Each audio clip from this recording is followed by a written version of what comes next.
The rope burned her wrists before she felt the cold.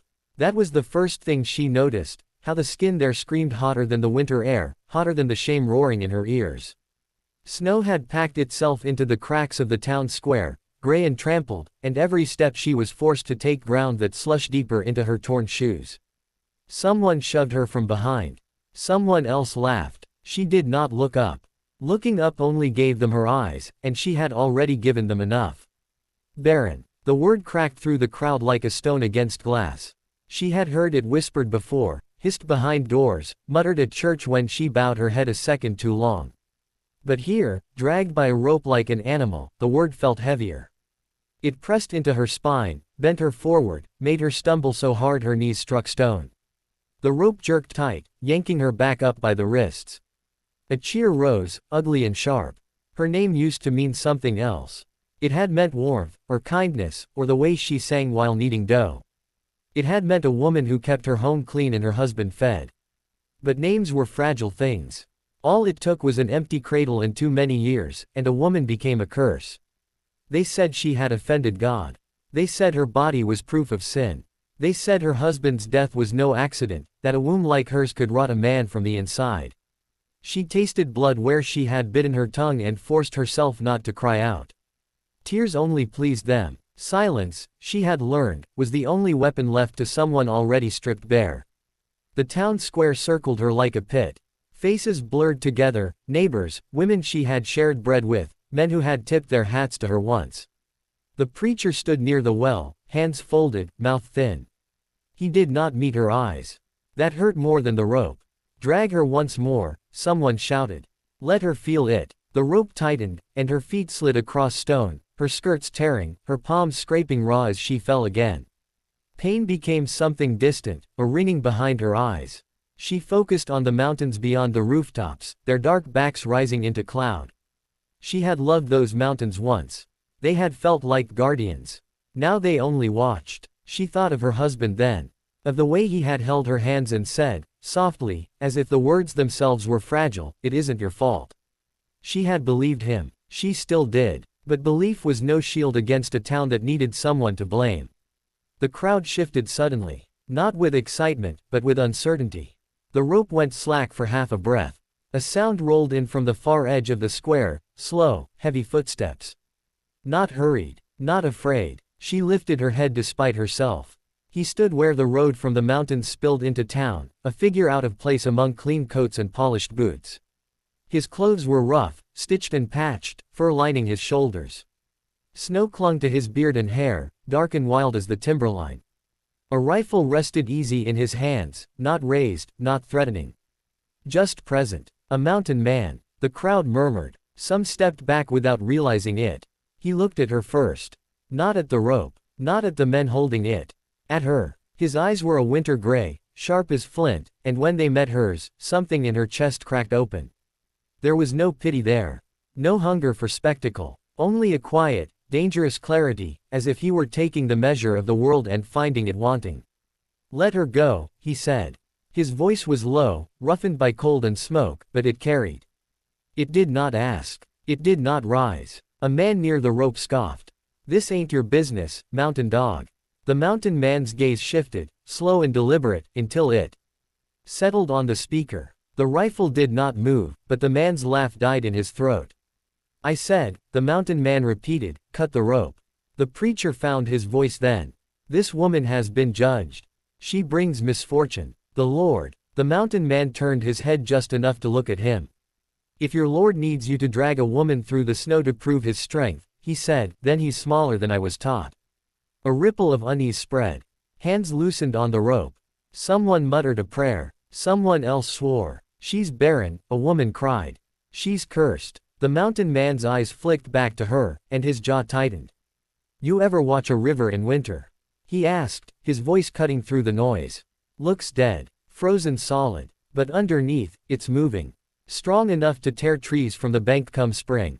He stepped forward. The rifle shifted then, not aimed, just angled, a reminder. Boots scraped as men backed away. He reached the rope and crouched, close enough that she could smell pine and iron and smoke on him. Up close, she saw scars along his hands, old and pale, crossing newer ones. A man who had survived things that did not care whether he lived. Easy, he murmured, not to the crowd, but to her. No one had spoken to her like that in months. A knife flashed in his hand. One clean slice, and the rope fell away. Her arms collapsed uselessly, fire racing through them as blood returned. She gasped despite herself, the sound tearing out of her chest. The mountain man caught her before she hit the ground, his grip steady, careful, as if she were something breakable. The crowd did not cheer now. They watched, silent, as he pulled her against his chest and stood. "She comes with me," he said. No one challenged him. Not the men. Not the preacher. Not the women who had thrown the first stones with their words. He turned away from the square, one arm around her, the other holding his rifle. Each step carried her farther from the well, the church, the place where she had been reduced to a body to be punished. As they reached the road, she looked back once. The town stood frozen, faces pale, as if they were the ones exposed now. The mountain loomed ahead, dark and vast, and for the first time in a long while, she did not feel watched by it. She felt sheltered. He did not hurry. That surprised her most. Even as murmurs rose behind them, even as the weight of the town's eyes pressed into her back, he walked with the same steady pace he had entered with, boots crunching softly on snow, arm firm around her shoulders. It was as if the world could not rush him, as if fear had no grip on his spine. Her legs shook. Pain caught up to her now that the rope was gone, blooming in her wrists, her knees, her ribs. She leaned into him without meaning to, and he adjusted without comment, shifting her weight so she would not fall. No words, no demands, just movement, certain and calm. They reached the edge of town where the last buildings thinned into sheds and broken fences. A shout rose then, sharper than the rest. "You can't just take her." He stopped. She felt it instantly, the way his body went still, like a drawn bow. Slowly, he turned. She turned with him, her breath shallow. The man who had shouted stood several paces back, red-faced, hands clenched. He was young, younger than her husband had been when he died, anger sitting on him like borrowed clothes. Others hovered behind him, unwilling to come closer. "Why not?" the mountain man asked. "She belongs here," the man snapped. "This is her town." A humorless curve touched the mountain man's mouth.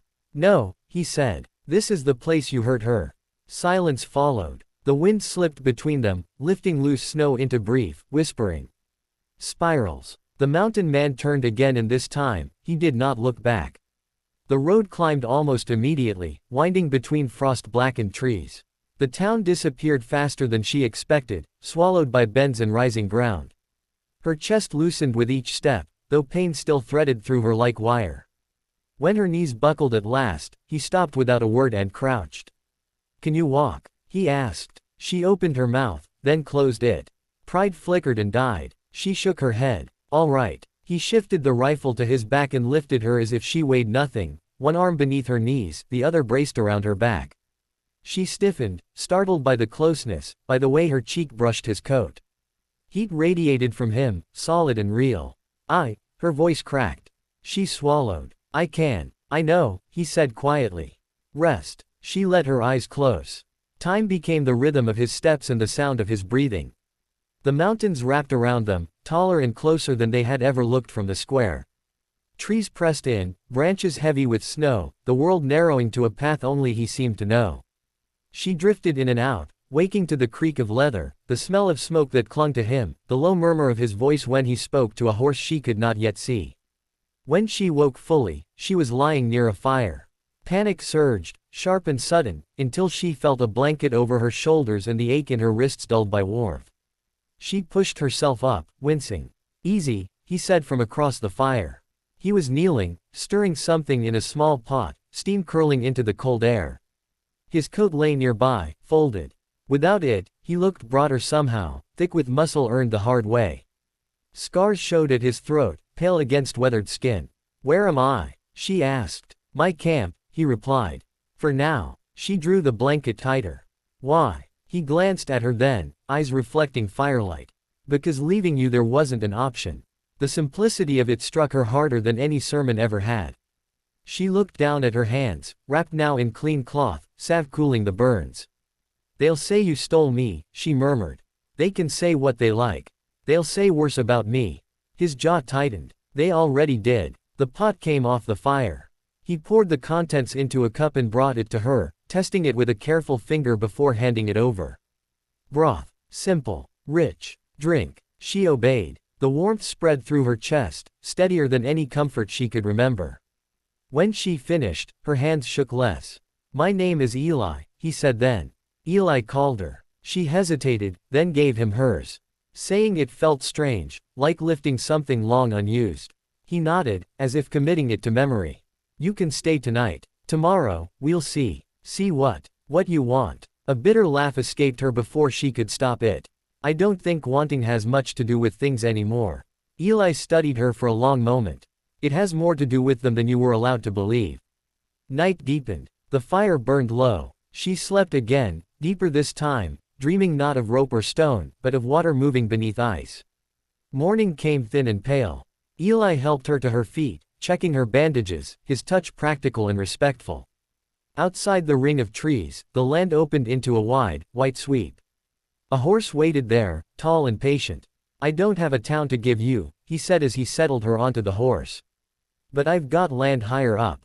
A cabin. It's rough." She looked back once more, toward where the town lay hidden beyond ridges and trees. Fear stirred, familiar and heavy, but it no longer stood alone. "I don't need smooth walls," she said. "I need quiet." He mounted behind her, reins in hand, and they rode upward. The cabin sat against the mountain's shoulder, half buried in snow, smoke already curling from its chimney when they arrived.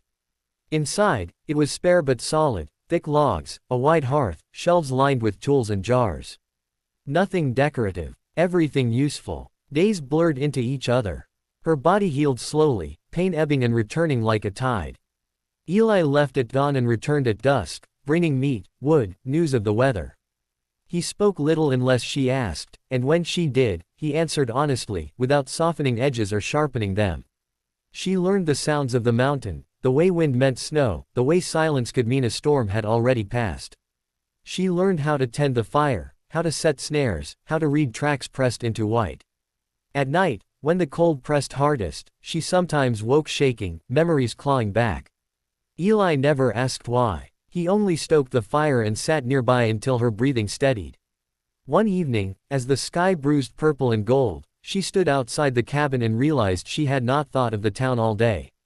The thought startled her. Eli watched her from the doorway. "You're stronger than you know," he said. She shook her head slowly. "No," she replied. "I'm learning that I was never weak." The mountain stood around them, vast and indifferent, and for the first time, she felt that indifference is freedom.